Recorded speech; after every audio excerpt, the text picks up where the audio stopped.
used to have a big dog. So I'm driving to their place and I'm going to grab a crate from them because the one we have is like super old. So at least I can use theirs, and yeah, it'll be good. I'm glad though. She was in pain. Now she's better. That's all that matters, right? It's all good. How old is she? 7.5. She turns 8 in November. So Still quite young. yeah, I mean, I was like her average lifespan is closer to 12 or 13 years. So if I can get that, like if what the surgery did today can get the 5 years out of her, then that's just amazing. Yeah, definitely. Well, I don't know. Some girlfriend gives a lot of love to her dogs, and they've lived about 15, 16 years. Yeah. Yeah, I mean And that's the what you dog got to size. do.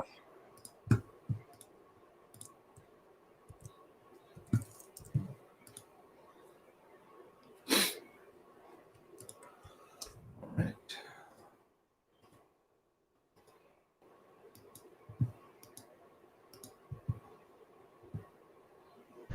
Let's get some hype music.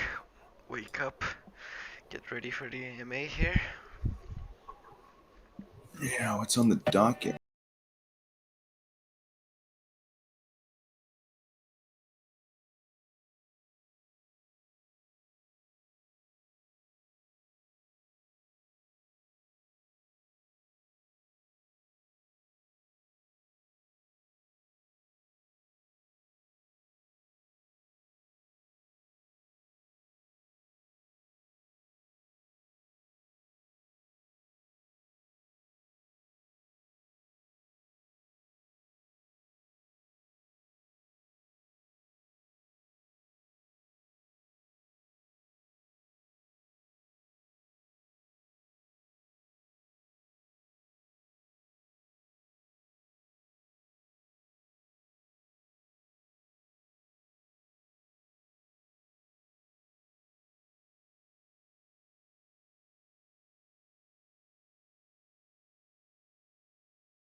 Hey, mate. How are you, Glenn? Good, yeah. How are you doing, Ali? Sound Yeah, like you're in good. the You started a little northwest. bit. Same as me. I'm not. I'm actually in Asia, but I'm from Manchester. Where are you from? Yeah. Blackpool, not far away. So yeah, Yeah, cool. not far, mate. Not far. You started a little bit early today. Yeah, we always open up to get the investors in and run a few videos and get ready for it, and then we can start on the hour in a couple of minutes. No problem. How's things in sunny Blackpool? Yeah, it's all right. Yeah. I'm not actually. Blackpool Tower still there? It's not fell over yet. Yeah. Nice. So you're living in Asia now, yeah? Yeah, I've been out here for years now. It's coming up 10 years nearly I've been here. Cool. Yeah. All over as well. I've lived in Hong Kong. I've lived in Indonesia. Lived in Vietnam, Singapore, Bangkok, everywhere. Move around then, hey? Cool. Yeah, it's been eventful. Hong Kong, did you get out of there before all the riots started and everything? It went a bit. Yeah. I was out in Hong Kong in 2014, 2013, 2014. I was in Hong Kong.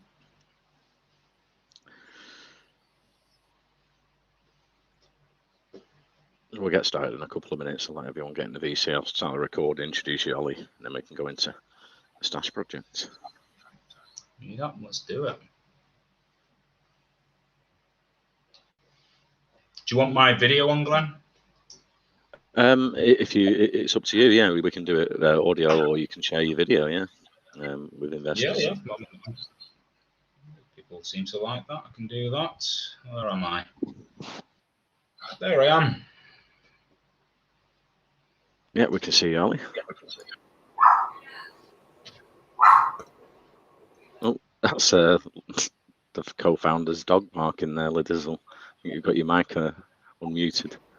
Yeah, I know. My dog was barking. I just wanted everyone to hear how annoying it was for a second. So that's all. It's all good. That sounds like a small dog. It's not a big dog. I have two. That one is 8 pounds. 8 pounds strong, though. Nice and strong. I got another one that's about 33 pounds. But yeah, fits in your handbag. Is it a Chihuahua? The small guy's a toy poodle. Although he kind of sounds like a Chihuahua sometimes. I always find the small ones are the most aggressive ones. Of course, they need to show their strength one way or another, right? Yeah, well, I do a lot of running, and it's always the small ones that attack me.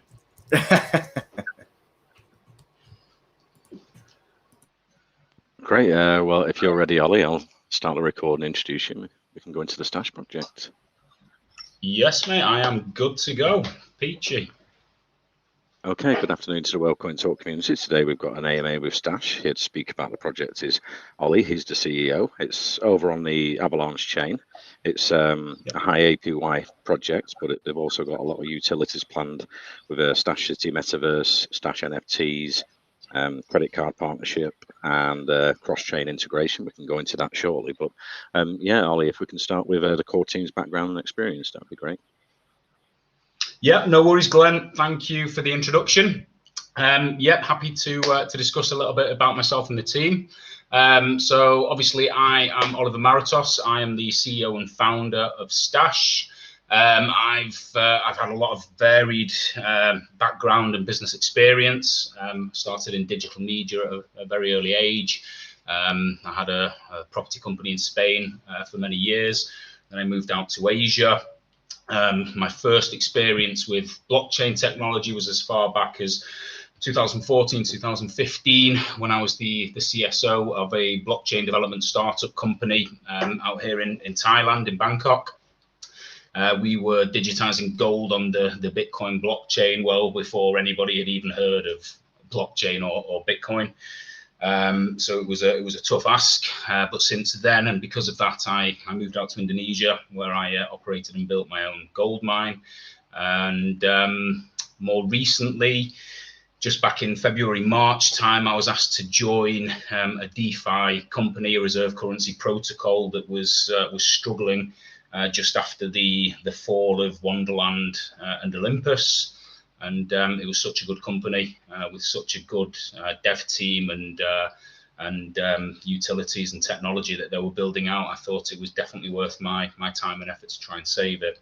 But unfortunately, Wonderland and Olympus, the effect of their crash basically completely killed the reserve currency protocol model and any company that was using the Olympus forks. So that's the reason I started Stash. I managed to salvage as much as I could of the tech and the metaverse that they were already building, and the 3D modeling and rendering they'd already done. I got a couple of the devs to come with me.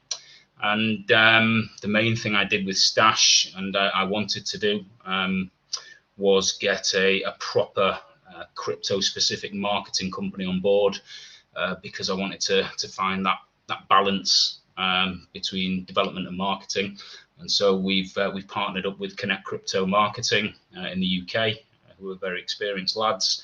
They know exactly what they're doing, and together that's the team that's launching Stash. We've also got a couple of people in Hungary who are brand managers, and they've previously worked for some very, very big chains. They've done branding for Papa John's, but they're also very very senior level bankers in Europe and the European Central Bank. So that's really our team. Hey, Ollie. So yeah, so you've learned a lot along the way from the past projects in high APY. So have you sort of tweaked the contract, and you're looking at the sustainability differently on this contract? That's such a good question, Glenn. That's the most important thing, and that's exactly what this is all about. It's about learning lessons, and that's how crypto and blockchain, has to evolve. It has to learn the lessons and the mistakes from the past. And Wonderland and Olympus showed what is possible. They showed that these kind of APYs can be achieved. They can be sustained, obviously, until your CFO is featured on a Netflix documentary, as was the case with Wonderland, and then it all comes crashing down. But yeah, it is about the contracts, it is about the codes, and so what we did is, we took all those lessons. We used this time the SAFU. We're a SAFU fork, so we used their codes, and it's very, very different this time around. It's very different with these codes. They're a lot more safe. There's a lot more safety mechanisms in there, and it really is more of a self-sufficient, self-sustainable, like a self-looping closed system with as much as possible automated. So when you look at the old models, the Wonderland and the Olympus forks, they were a reserve currency protocol, and they had the Treasury model, where you had an underlying basket of assets from the bonding that they were doing, and that would create a huge treasury to act as the underlying asset and security for the token. And therein lied the danger. That's why so many of these reserve currency protocols ended up rug pulling, because they had this huge treasury that was there for somebody to control and run away with. So the new forks and the new codes that we're working with now, they have much higher buy and sell taxes. So although we say 409% APY, you need to take into account that 29% goes in taxes, 13% buy tax, 16% sell tax. And you also need to consider that 409% is based on the effect of compounding. When you understand compounding and how that works, you can see it's very easy to generate these high numbers over a relatively short period of time. But to answer your question, yes, we have learned all the mistakes and addressed them with these codes. So with these buy and sell taxes, you'll see that they feed back into the protocol. So they serve the community. They help to sustain the token price and the APY. So 4% of all the taxes go straight back into the liquidity pool, which means that they automatically buy more stash. That goes into the liquidity. The liquidity is fully locked, so that can't be rug pulled. Then you have 5% of the taxes, which will go to a safety fund, which is more like an insurance policy in case something detrimental occurs, such as the market crash we've just experienced, or whale manipulation, or anything that we haven't thought of, or we've overlooked, or that might arise in the future. And then 2% is automatically burnt, so it goes to a dead wallet. And then 2% of the buy tax is what we can use for our development and marketing, expanding the business and business expenses and so forth, which again serves the community. And then finally, I think I've just answered your question, but that's when we then get onto the utilities, because that's what helps to create sustainability. And you're launching it on the Avalanche chain. I'm wondering, it's a great blockchain. Our investors are really interested in long-term investors with AVAX. I'm wondering why you chose that blockchain, and you are going to look to do a cross-chain integration in the future. I'm wondering which blockchains you're going to choose now. Well, yeah, we'd love to be multi-chain enabled, but first of all, in order to launch on different chains, you need to put liquidity on each chain. It's a huge cost, and right now we want to focus all our resources on launching on Avalanche. But in the future, and things go well and according to plan, then yeah, we would like to be multi-chain enabled, and we would probably, our second choice this time around was Polygon. So I imagine that will be our next choice. Obviously, we keep monitoring and assessing all the chains and see how they're getting on. But why did we choose Avalanche? Well, we looked at all the chains, obviously, and there was BSC, Polygon, there was Avalanche. And Avalanche is now the fourth biggest. It's very fast growing, so that was very exciting to us. But the two main reasons we chose Avalanche is, one, because of the projects that are launching on there. They're all very interesting. Some really good projects launching now on Avalanche, and they're more in line with what we're trying to achieve. And then second of all, we kind of feel that Avalanche has more of a community spirit to it. If you look at something like BSC, it feels like a little bit more of the Wild West, a little bit more of, people are there for themselves, and, in and out kind of investors, fast book, kind of, looking for that fast book in and out. Whereas we're looking for more of a community feel and a community approach. And I think Avalanche is better suited for that. And then I think another important factor that really sealed the decision for us was that we will be, and we are, the only one of our kind on Avalanche. So we're the first doing this protocol. We're the first with this high APY auto compounding, auto staking protocol. We're the first and the only ones. I think that gives us a massive advantage. So I think that those are the top reasons we chose Avalanche. It sounds a bit like Crow. Yeah, those communities are a lot they're a lot closer, and this, it seems to be less sort of scammy projects on the Crow blockchain. Maybe it's the same with AVAX and BSC. Yeah, it's a bit of the Wild West, definitely. So you kind of go ahead. Yeah, so sorry, I was just saying we did look at Crow as well, but again, AVAX, for all the reasons I've just mentioned, really did seem like the best fit for us. Great, and so can we go into the Stash P2E game? How that's going to play for gamers in the future? What's planned there?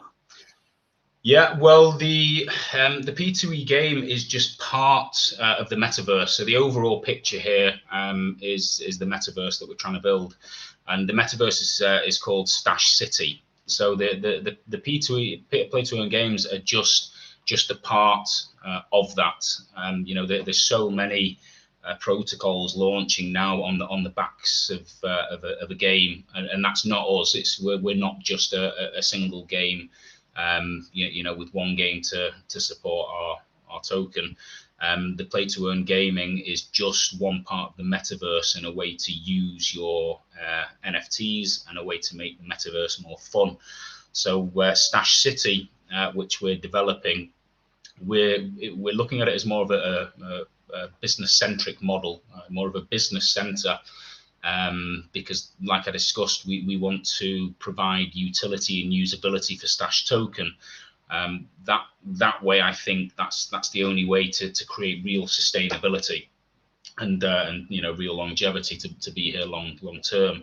When you have a look at the other protocols like Safu and Titano and the others on different chains that are using this same model and same protocol. We have a much different business model for Stash. So we're not just gimmicky, we're not just paint shopping aeroplanes and buying sports cars and giving away Teslas. We're actually building a metaverse which will create further opportunity for people. So what I mean by that is we want to partner up with projects and companies that are exploring blockchain an NFT series that they want to launch for the products or the companies.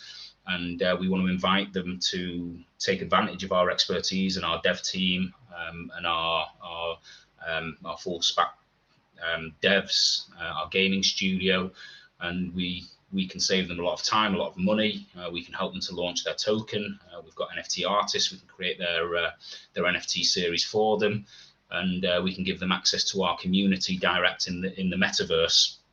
And that way we can also provide opportunities to all the users in the metaverse and all of our community to participate in the launch of those projects and get their hands on their NFTs or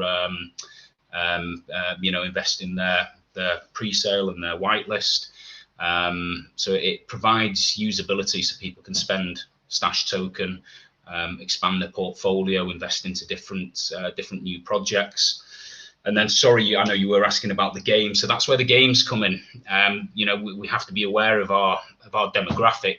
So, I'm quite a boring person, and for me, it's all about just the investment and having, my own plot in the metaverse where I can build my own office and manage my own assets and my asset portfolio.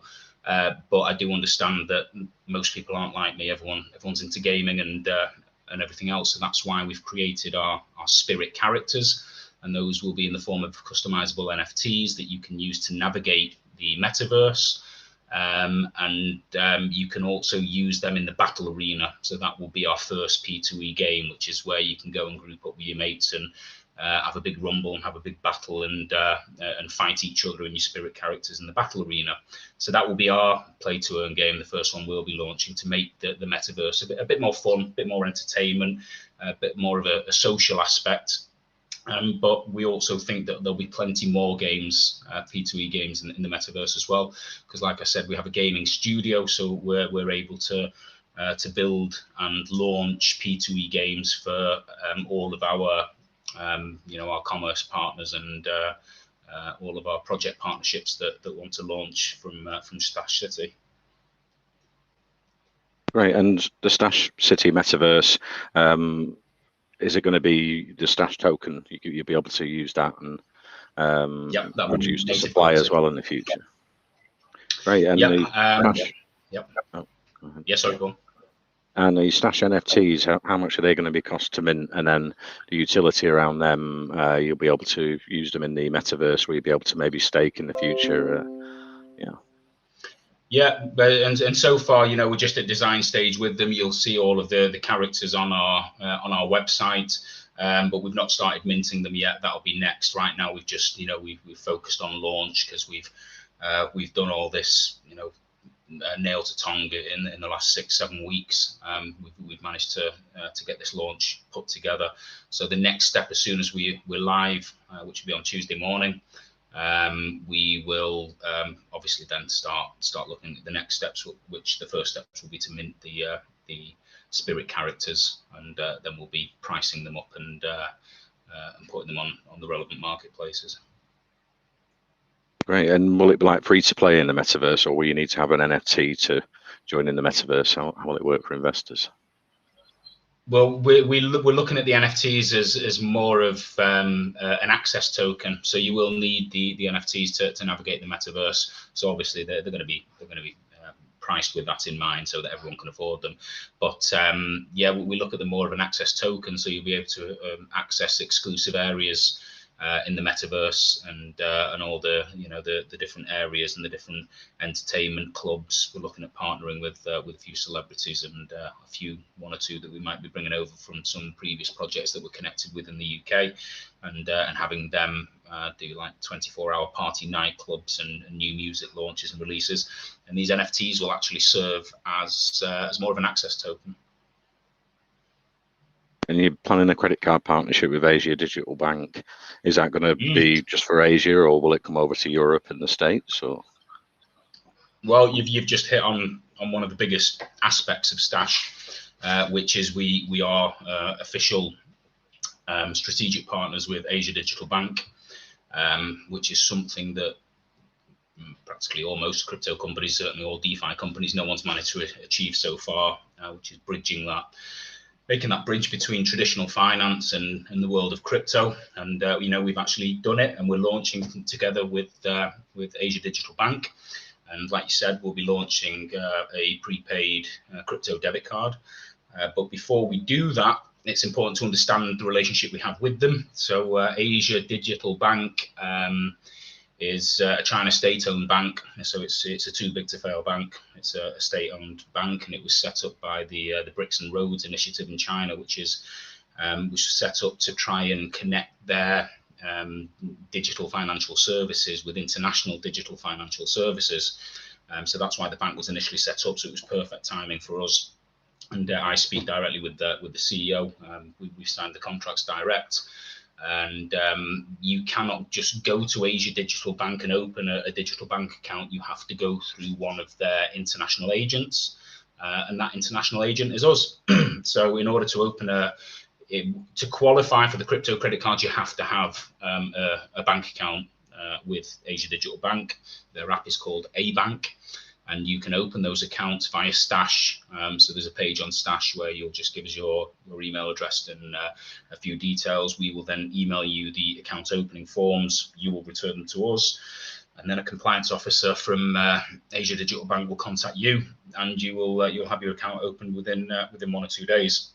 And then we have 5,000 pre-allocated cards assigned to Stash. So it'll be a Stash A Bank crypto debit card, and we were hoping we'd be able to release them end of this year, but it looks like it's going to run into 2023 because Asia Digital Bank is still negotiating with the merchants whether it's going to be Visa or MasterCard, Union Pay.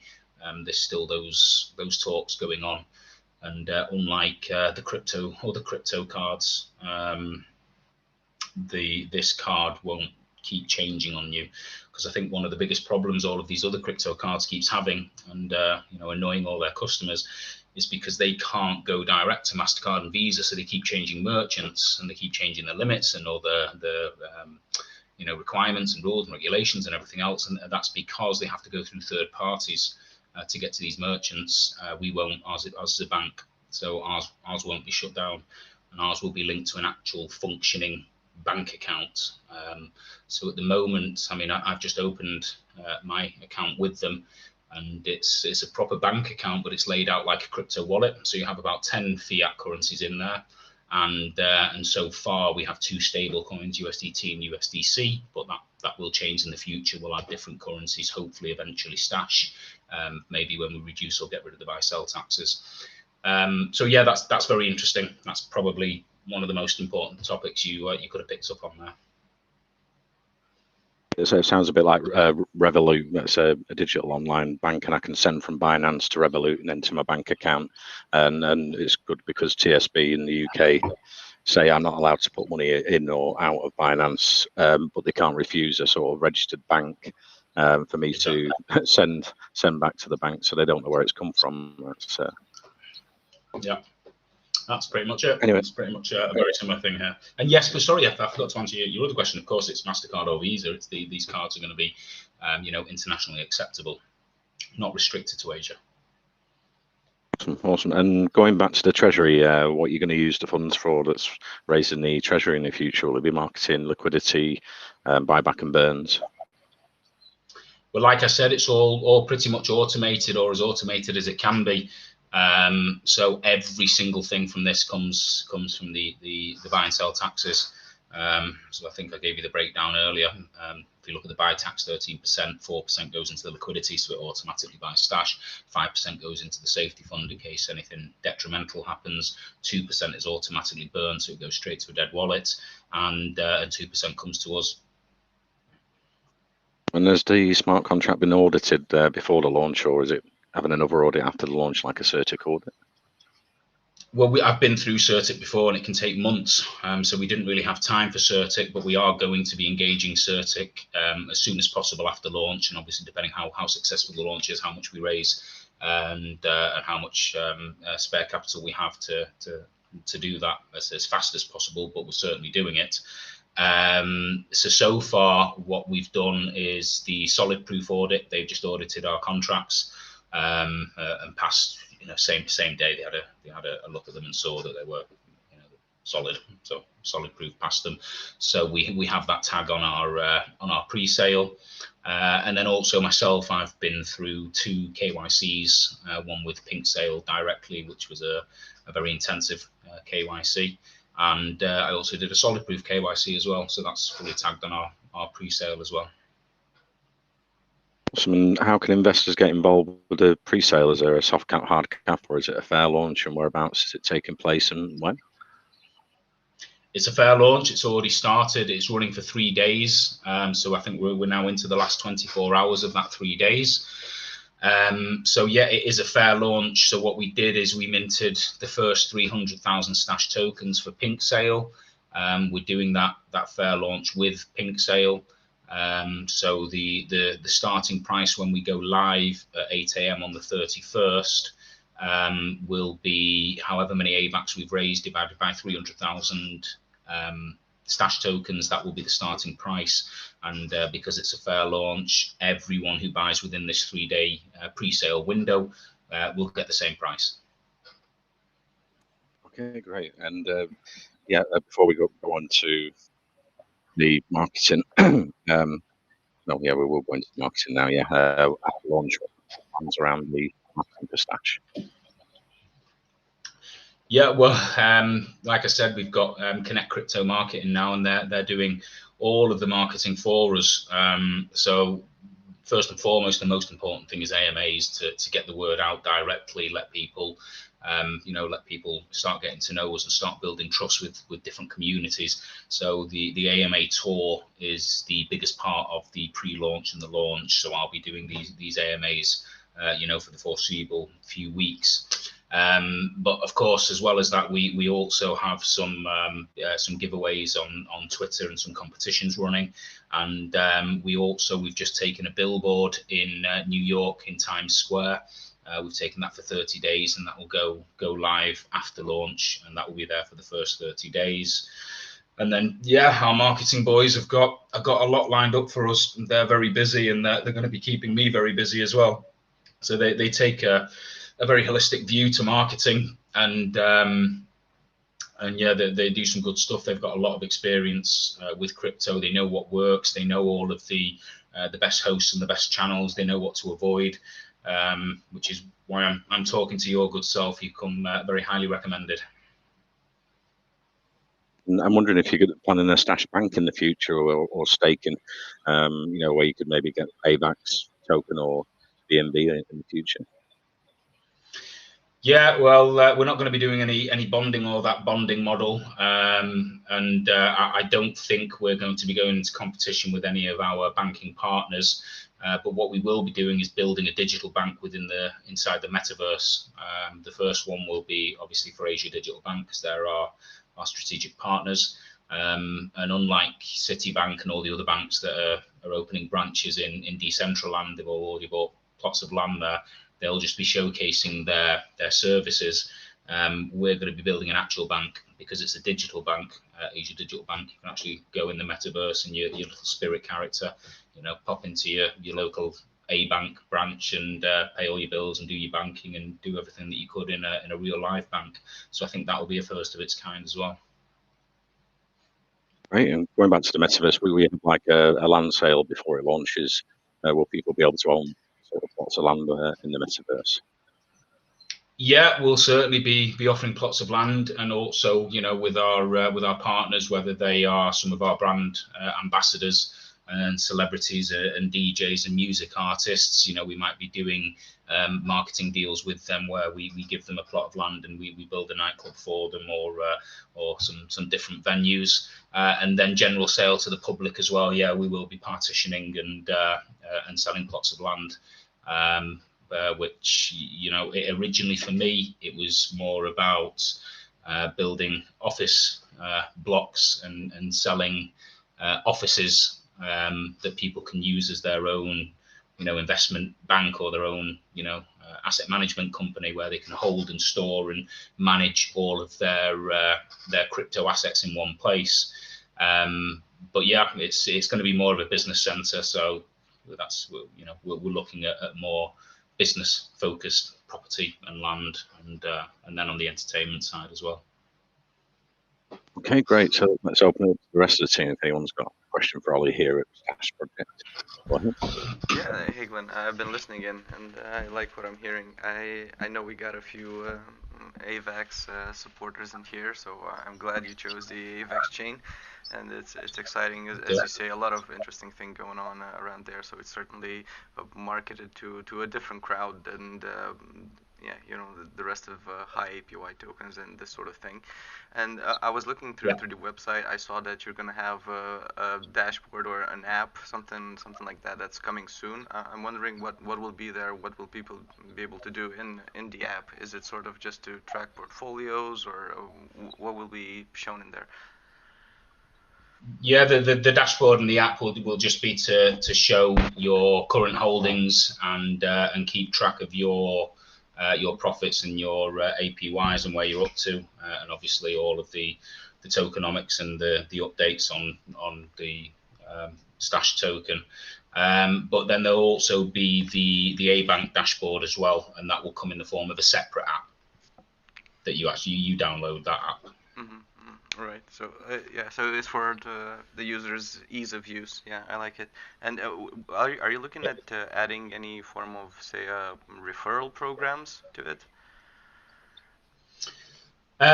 We have discussed this, and I've been asked this on a few AMAs, but at the moment we're not considering doing that. You know, it's a bit complicated and convoluted to add these you know, new algorithms and automate it, because what we've tried to do with Stash and with this protocol is automate as much as possible so that there isn't much room for human error. And if we're going to start building on top of that a referral program, especially when you consider the buy and sell taxes, it's a little bit complicated. And we want people to look at Stash as something more of a way to make passive income, and you know, rather than an MLM referral program type of and you know, I think people are sick of those MLM things. They never seem to work out. They always seem to implode on themselves, and it's not really a strategy we're considering. Yeah, I completely agree. I know there's like different schools of thoughts on this. Some people are all for referrals and MLM and all that, you know, but others kind of see it as detrimental to the whole ecosystem, and it could draw in people that are, you know, just pushing it onto others while not really caring about it. So I think that's a very healthy approach. Yeah. And just one more thing for me, I'm just curious, probably not, well, it is related to the project, because you mentioned that you're using a bank in Asia. So what was the reasoning behind that? Do you find that Asia is more, I don't know, open to the crypto space? Are they more friendly? Is it easier to engage with, or what was the reasoning behind that? The reason just is very simple. It's because I've been living out here in Asia now for the past 8 or 9 years, and this is where most of my contacts and connections are. This is where I had a blockchain development startup company back in 2015 when I was doing the whole fundraising circuits with all of the startup shows and presentations and everything. And this is where I have most of my connections. And this Asia Digital Bank relationship has just come from that network and those connections and those friendships, and that's how it's come about. So it wasn't anything specific. It's just an outcome from you know, my geography. Yeah, so sounds good. And with the crypto cars that you mentioned, I know it's a little bit later down the line, but are you looking at sort of giving people rebates and stuff like that on their purchases, or any interesting perks for having a crypto card and using it? Sorry, I should have mentioned this earlier. We are their international onboarding partners, agents. Anyone onboarding through us will get 20% off their all of their banking fees, transactional fees, and exchange fees. Okay, so extra perks. Okay, sounds good. Yeah, thank you. No problem. Thank you. Right, let's move on to investor questions. Let's see. Samaya, do you have a question for Ollie at Stash? Go ahead. Yeah, thank you, Glenn. Okay, so Stash is offering APY around 409K%. So I was wondering that will this APY be only maintained for the first year like other rebased reward tokens, and what will be the expected lifespan of these rebased rewards? Okay, well the rebase, the APY is fixed. It's it's not variable. It is fixed. We're not planning on changing that after the first year. And in fact, just recently, we had everything fixed. We couldn't change anything at all. But because of some discussions with our auditor, we actually added another contract on top of our contract just to limit it so that it can never go over certain values. Which just makes it safer for investors. And because of that, we got into some, discussions about what we want to do with the APY. Now it's fixed; it's not going to change next year. But of course, we did need that flexibility because we don't know what's around the corner. We don't know what's going to come. I mean, to give you an example, if Stash blows up and gets massive very, very quickly, we might want to reduce or even eliminate the buy taxes. So we do need that flexibility, which is why we've just taken the measures we have. So you do never know, but for now it's fixed. We have no plans on changing it for next year. We believe with the buy and sell taxes feeding back into it and making it more of a closed loop system and more of its own ecosystem, we think that can be sustainable. So we have no plans on changing that APY unless something happens to make us do so. I mean, for example, we may even want to do a flash sale where we might have to, we might decide to drop the taxes for a little while just to encourage new users. So yeah, it's an ongoing situation, but it is a fixed APY, so it's not just set for the first year; it's set for long term, unless something comes along and we have the need to change that. Got it. Thank you for explaining that. Okay, so I also want to know that will your treasury be controlled by the DAO? How will that work? Will our what be controlled by your DAO? treasury? Trading. Sorry? Ollie, and if there's a down, and will it be a governance token? I think he was asking. Yeah. Okay. So I didn't catch that. No, we've analysed everything when we were involved in DeFi 2.0, the whole reserve currency protocol model, and we're not going to be having an honor or a governance token or an honorary token to give voting rights at this moment. Again, it's looking at everything in the past and all the companies that have come and gone before us, and seeing where the problems were, and seeing what caused delays and issues and headaches, and ways to avoid that with this protocol and model. And yes, we do want to bring democracy to this, but right now it's more important to get this started, get it successful, get it functioning, get it out to the market, get people using it, making a passive income, developing trust. And I think once people develop trust and confidence in the system, and after a while, if people become reliant upon it as a source of income, a way to pay the bills and put food on the table, then it becomes more important to add some democracy into it and give people a voice in order to make decisions about something that's so important in your life. Right now, we're not important in anyone's life, but as soon as we get to the point where we're having a big impact and people are reliant on Stash, then yes, I think it's important to do so and introduce some level of democracy and governance for the community. Understood. So you mentioned about Stash City Metaverse. So I was wondering that is the Stash own team is developing this metaverse, or it is outsourced to any third-party development team? No, we're doing most of it ourselves. Like I said, we've got our own gaming studio in-house, so that helps. That helps with all of the 3D modeling and the rendering. But of course, we are going to need a lot of server space, so that we will be looking at outsourcing some of the works of the metaverse. I was just looking then, we were just actually in discussions with a gaming center in Pakistan. I was just actually having a look then where we were up to with that, but I don't think it's time yet to disclose those details or those names. But yes, most of it, the 3D modeling, the rendering, we'll be doing ourselves in-house. Got it. You mentioned about servers. So I was wondering that how many users will be initially able to join Stash City simultaneously? Well, we're hoping, if we have that capacity, it's going to be, there's going to be no limit to that. Okay, got it. Thank you for explaining that. And it's a really amazing project you are working on, and it's really nice to see a wonderful project in the Avalanche, on Avalanche. Yeah, thank you. Thank you so much. Yeah, appreciate that. Thank you. And I was wondering, Ollie, with you based in Asia, if you've got a big marketing push for China, India, and the rest of Asia, with contacts you've got over there. Yeah.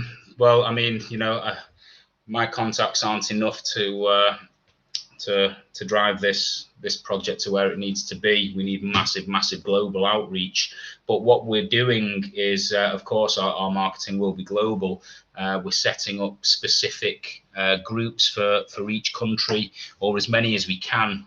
So just 2 days ago, we set up our China community official group. So we've got a Chinese. We've just taken on board a Chinese moderator for that group. And then we're planning on doing a Korean, Japanese, Philippine group next, and then we'll be moving on to the Arab regions, India, and maybe some more specific groups such as Indonesia. Okay, great. Let's move on to Aisha. You have a question for Stash. Go ahead. Yeah, thanks, Glenn. Okay, you mentioned about credit card and Asia Digital Bank. I want to know that will there be different types of card available depending on the withdrawal limit? Yeah, that's something we're discussing with Asia Digital Bank. What we can say at the moment is there will be 2 types of cards. So there's going to be your standard card. You'll probably see that on our website. It's a lovely looking card. It's the one with the Stash logo across it and Asia Digital Bank on the top right. We're just waiting to add the MasterCard, Visa logos, Union Pay, depending which ones that they end up going with. So that will be your standard normal card. And then if you wanted to upgrade your card, which will come at an extra cost, you can have the metal gold looking card with the the Asian looking Chinese dragons or the koi fish, and they'll probably be obviously at extra charge, and they'll be in metal gold cards. Now, will they have different limits on them? That will be down to Asia Digital Bank, but at the moment we're looking at trying to keep things as simple as possible. So I don't think we'll be changing that unless Asia Digital Bank release their own limits and set all of their own parameters. Then we'll follow them. Understood. You also mentioned that users have to open account with Asia Digital Bank through Stash. I want to know that can people around the globe can apply for Asia Digital Bank account, or it is only restricted to some regions or countries? Nope, it's global. It's a digital bank account. You can open one from anywhere you are. So I suppose you could look at it as having your own offshore bank account. Okay, got it. That's really great. Yeah, I also want to know that which cryptocurrencies will users be able to store on their credit or debit card? Well, right now there is 10 fiat currencies. So there's obviously USD, Chinese yuan, Canadian dollars. There's 10 fiat currencies, and there's only two cryptocurrency stable coins at the moment, which is USDT and USDC. Those are the only ones at the moment. By the time next year, when we launch the cards, maybe that would have expanded slightly or more. We'd love to see Stash on there as one of the currencies, but it's a little bit difficult with having a buy and sell tax to have that on there at this moment. But certainly in the future, we'd like to do that. And again, we're not the bank; we are the agents, international agents for them. So it's a lot of all of this is down to the bank and how fast they can expand their list of currencies. Understood. Thank you. Thank you for answering my questions. Okay, thank you. Let's move on to Western Beast. You had a question for Ollie at Stash. Go ahead. Can you hear me? Yes. All right. So great project. I have a few questions. Going through your white paper, I saw a statement where it said the treasury may also be used to fund new.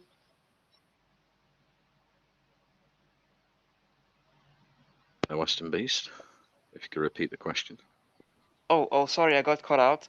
So I Yeah. saw in your white paper that the treasury may be used to fund new products, services, and projects that will be expanded on and provide more value to our community, as well as providing funding for marketing. Now, my question is, who will be responsible for making these decisions? That's the first question. Okay, well, that will be myself and the team and anyone else that we're discussing that's advising us on those projects and those investments. All right. So, what category of products and services will be allowed and funded? Okay, well, first of all, it's important to say one thing. When you mention the word treasury, then when we wrote our white paper, we were still using the word treasury. What you're actually talking about there is the percentage of buy and the sell taxes that go towards the company. So those are the only funds that we have access to. The liquidity is locked; it can't be taken, and the rest of the buy and sell taxes go into the serving the protocol with the automatic buy of liquidity and the safety fund and the auto burning. So now, because we don't really like the word treasury, so when we launched the site, we did still call our part of it a treasury, even though it's only a very, very small amount now. It's not a huge treasury that you would associate with the old model, the reserve currency protocol, which had this huge treasury, which was the underlying asset for their currency. So I don't want to be any confusion there. This isn't a treasury that supports the token. This is our treasury, which we're now calling a reserve, which is what we can use to expand the business, to do our business development and marketing. And then also, as you're discussing now, about investing in other projects. So as I discussed earlier, we're going to have Stash City, where we'll be inviting other projects to launch from our metaverse. So of course, there might be projects that we want to take part in, that we want to launch ourselves, that we want to build or design or take a share in those projects. That we believe will be beneficial to us and to Stash and to the platform. All right. Great answer. So now you said it shouldn't be called a treasury, but a reserve will be the preferred word.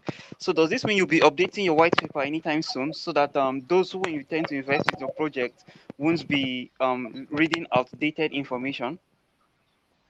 Yeah, we can do. I mean, it's changed on the website. When you look at the home page, you don't see the word treasury anymore, and I think that's more of a mental thing, because I think anyone that hears the word treasury now just thinks back to the old protocol, and that's really what we're coming away from, and all the issues that we've already addressed. Changing it in the white paper, I don't think there is any need to be honest. We're quite open and honest and transparent. It's quite obvious what that section and what that word is referring to, which is the only part of the buy-sell transactions that we have access to and that we can use.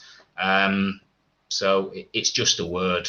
I just don't like it anymore because I think it's been tainted by the reserve currency protocol model. Okay, all right. So I'll keep that in mind. Okay, so you already made mention of you partnering, making partnerships. You just said you were going to make partnerships. So what requirements would these partners need to have before they contact you or before you contact them? Well, of course, this will be a little bit further down the line, but the requirements from them really is, I mean, now is such an exciting time because practically every company on the face of the planet is looking at blockchain solutions for their company and for their products, or for launching their own NFT series. So really, we're just looking for real, companies that have a solid project and a project that we can add value to. We don't want to get involved in things that are well out of our remit. We want to do things that we know we can add value to because our dev team are very experienced. They've built so many different platforms and utilities on using the blockchain, so we can do such a wide range of things. So two projects, we can offer them everything. We can offer them everything they need to launch their token, to create and launch their own series of NFTs, to give them access to our own Stash community. So it gives them, an instant community, and they don't have to go through all of these AMA tours and all of the hard work to get their projects up and running. They've already got an active community there to view and assess and get involved in their project and invest in it. So that's what we can offer the projects, and what we're looking for from projects that either we invest in or we bring in to launch from Stash City. It's just what kind of benefits it brings to Stash. What kind of project is it? How exciting is it? What's the potential of it? How will our community respond to it? Will they like it? I think it's just case by case basis. All right, cool. So you just indirectly said that the community will also be partially responsible for contributing to these decisions. Am I correct? Yeah, again, I said later down the line, we'd like to bring in some kind of democracy and voice to the community. I've just had experience before where I just feel, especially when a project is starting at these early stages, there needs to be decisions taken, there needs to be leadership, and you're never going to please everyone. Everyone's going to have different opinions, and I think those kind of politics need to come later rather than bog down a new project that's just launching now in opinions and politics and debates. But yeah, further down the line, I did say earlier, I do agree when people feel a connection with Stash, when they have some reliance upon it, when they're earning an income from it, then it's important to obviously give people a voice and bring some democracy into the metaverse and the platform. All right, Mr. Oli, I really appreciate your answers. They were very detailed. I really hope your project stays bullish to the moon. Over to you, Glenn. Thank you. Yeah. For the questions, Russian Digital, I've just posted the pre-sale link. Took it off one of your links in your Telegram. It's in our main chat there for anyone who wants to check out the pre-sale. It's going great. I think you've raised over 1,000 AVAX already, and there's about 16. Yeah, we've gone through our soft cap. Already gone through our soft cap, so we're launching. That's the good news. We've smashed it. Even during these hard times. I mean, God, it was to launch during this bear market and this huge crash we've just had. People thought we were mad. A lot of people were telling us to hold off and not do anything yet, and that we were crazy and we'd never hit the soft cap. And I had a different opinion. I thought now's the perfect time. People need this now more than ever. That's great. Yeah, yeah, you're doing really well because a lot of pre-set sales and soft caps aren't filling on pink sale at the moment. So hats off to you that it's going really well. Obviously, before we go to the next investor question, we always say AMAs are for research and educational purposes. here at WellCoin Talk. It's not financial advice. Do your own research. So check out if you're interested in Stash, the website, the white paper, and the community socials. You know, if you want to go in there and have a chat with them. But let's move on to another question. Dennis, you had a question for Ollie at Stash. Go ahead. Yeah, Glenn, thank you so much. Actually, I have a question related to Stash City. Uh, I want to know that for the business center, does a player need to buy a place for doing a businesses, and what kind of business he can do in the metaverse? Okay, well, for a business center, I suppose you just look at it like any real city, and just look at the business district in any city, and look at the types of companies you have in there. I think you'd look at it similar, but this is more focused on the digital and the blockchain requirements of a project and a company. So really a massive wide range. It can be anything. But I think first and foremost, what we can offer to projects is doing all of their blockchain coding and contracts, and helping them to launch their token and create their series of NFTs and all the artwork that goes with that. But the project itself can be anything. Okay, that's awesome. And I saw some really cool vehicles in the video you provided on your website of the metaverse.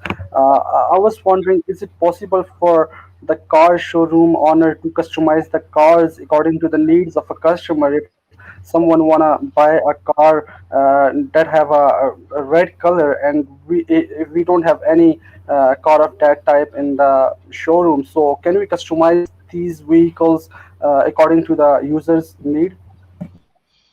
Well, the first series of NFTs that we're going to be launching is the spirit characters that you can use to battle and navigate, and those are going to be customizable. So going off that, I would say, yeah, the cars should be customizable as well. But it's one step at a time, and the first one is going to be the spirit characters, and they'll be customizable in terms of what clothes and accessories you want to put on them. Okay, that's great. And I want to know about a party in the metaverse. Is it possible for anyone to organize a party, private party, and allow only specific people to it? And how many venues are available for a party right now in the metaverse? Right now, there are no venues available. We haven't even started building those venues. We've only just started doing the 3D modeling and the rendering, and most of that we've carried forward from a previous project. So we're ready to pick up that work again and rebrand it all and have everything as Stash City, and get on with that as fast as possible after launch. But yeah, there is a big social element to any metaverse, and although ours might be a bit more business centric, there is of course the social element. So you have your spirit characters. You can chat with all your friends and bring them into to any party you like. So of course people can, just like in the real world, organize a party, send out invites, and have a good old get together in the metaverse. And we will be, one thing we are going to be rolling out as quick as possible is entertainment venues. And what we'd like to do is partner with celebrities and DJs, and have them having their own exclusive areas and exclusive clubs in the metaverse, that they can also give exclusive access to all of their NFT holders and investors. Okay, and one last question from my side. I want to know about NFT Hub. I was wondering, is it possible for an artist to organize an auctioning event in the NFT Hub, where only specific people are allowed to come and place their bids on NFTs? Or you will display your NFTs only in the NFT Hub? Yeah, well, we'd prefer it the way you said it, which is more of a private auction, because our devs have built several NFT marketplaces themselves. We know how to do that, but this time around with Stash City, the NFT hub that we have planned is more of our own NFT hub where you can buy all of our own Stash City related NFTs and those of our project partners and our ambassador and celebrity partners. We're not looking at having a big open marketplace like OpenSea or Binance NFT marketplace where literally anyone can come in and mint NFTs of pictures of the toenails. We want to keep this quite exclusive and focused, relevant to Stash City and our project partners and celebrity partners, and of course our users. So, like you said, if you guys want to have a private auction, I think that's a great idea. Actually, I do think that's along the lines of what we're thinking, keeping everything inside the community. Okay, that's really awesome to see a APY project with Metaverse having great utilities. So thank you so much for answering my questions. Over to you, Noah. Thank you. Okay, let's move on to Abdul Rahim. You had a question for Ollie at Stash. Go ahead. Hello. Hello.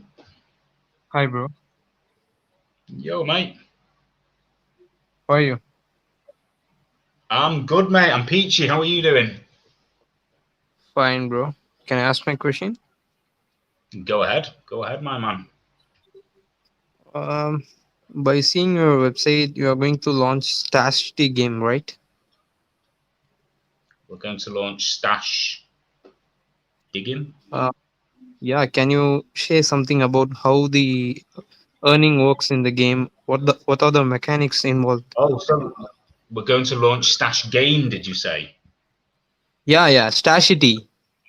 Sorry, I didn't catch that. Well, we're going to be launching plenty of gains inside the metaverse because we're assuming that a lot of project partners and other companies are wanting to build and design play to earn games around their own products.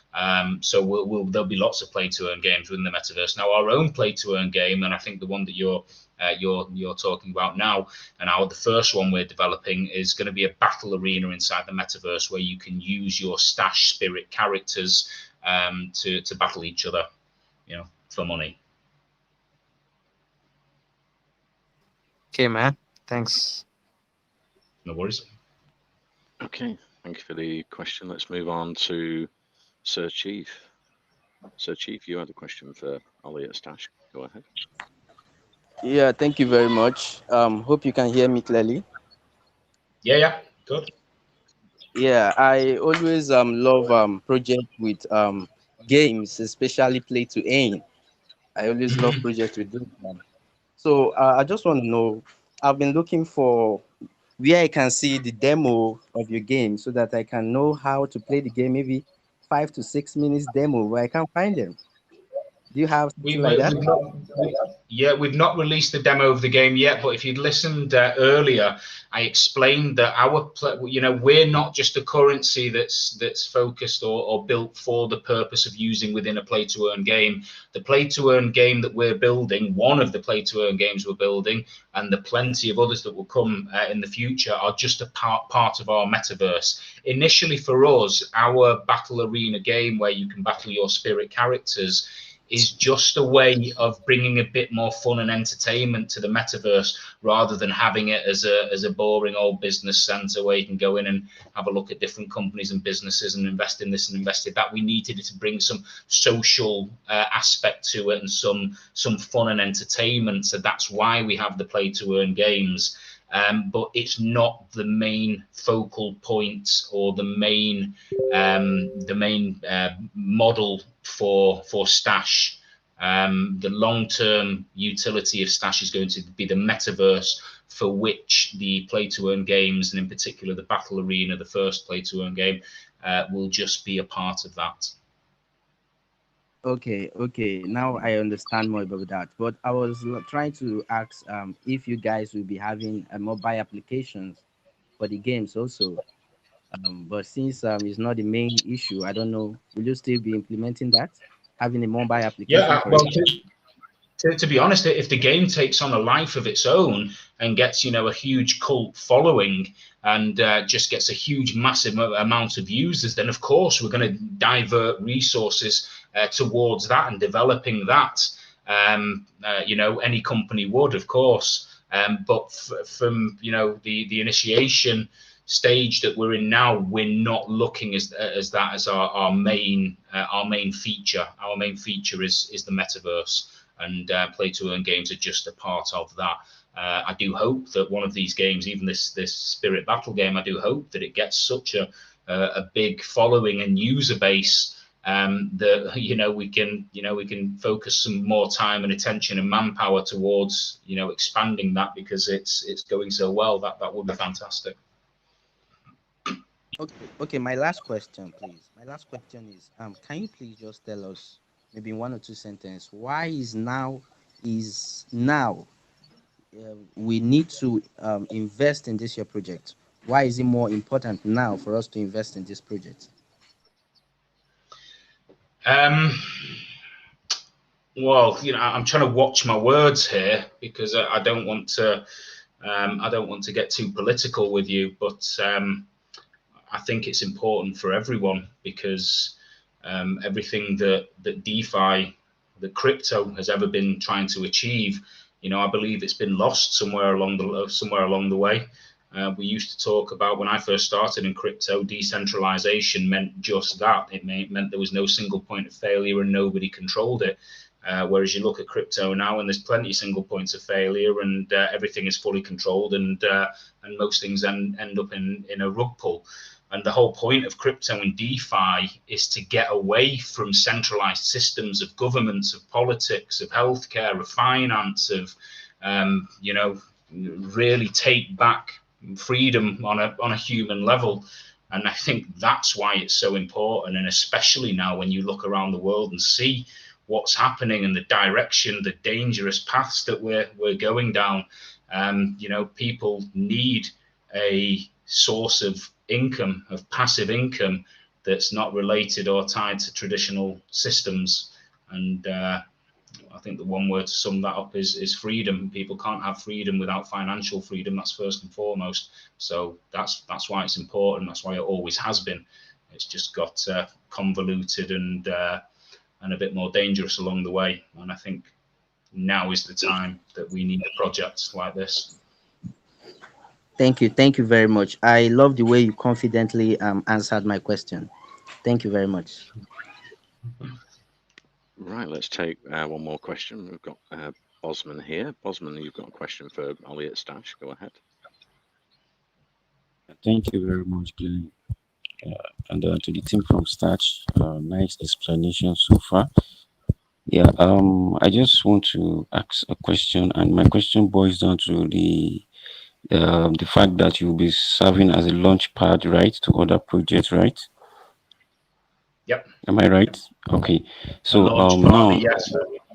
yeah. So now the question is this: what are you going to be bringing in to make sure that this upcoming project I'll be launching on your platform are not rock projects? Because sincerely speaking, this is becoming a concern for investors like me.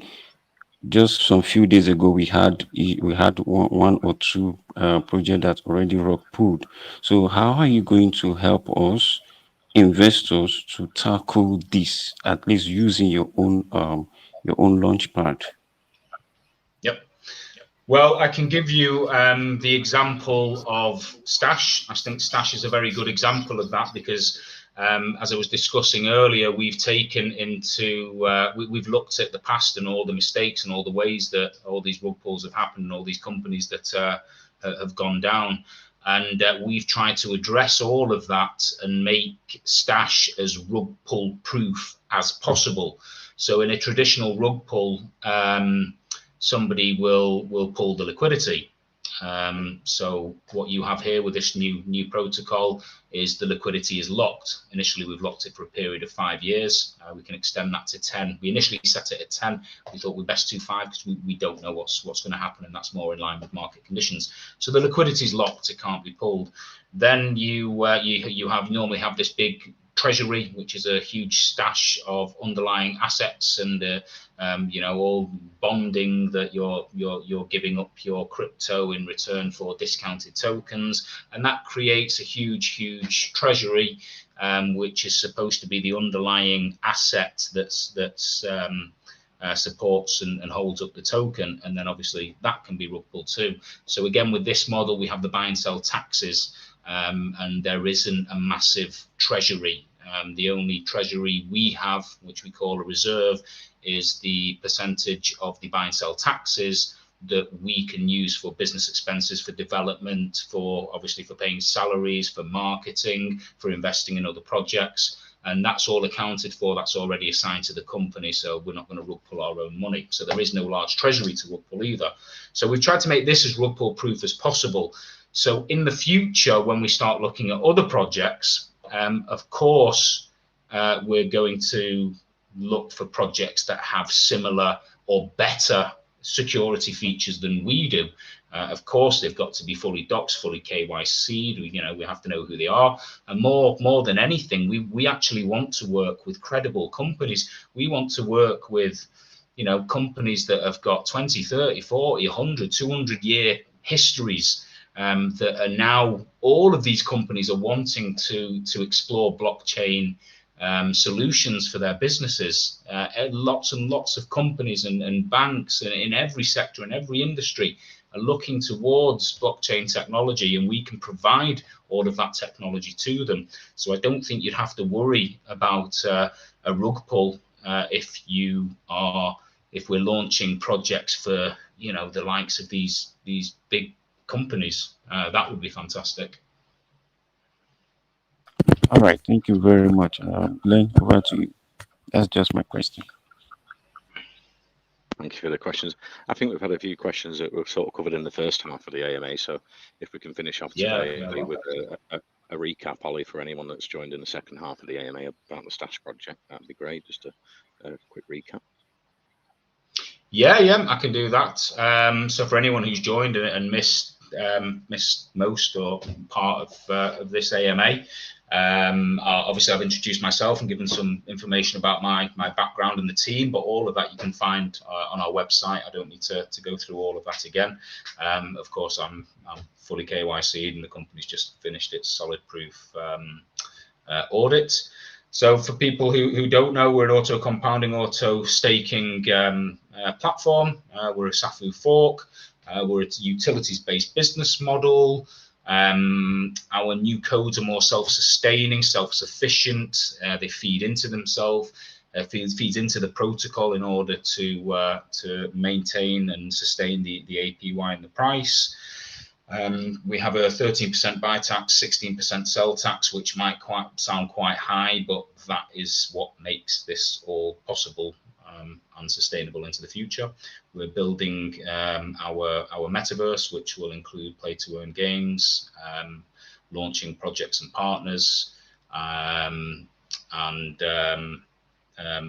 play-to-earn games and an NFT hub. And we're also partnered with Asia Digital Bank, so we can offer digital banking services direct from our platform with the onboarding agent for them. You can apply for your Asia Digital Bank account right now from our website. Just fill in your details and we will email you the account opening forms. And I think that's a quick and brief summary of the last hour, if that's enough for you, think, Glenn?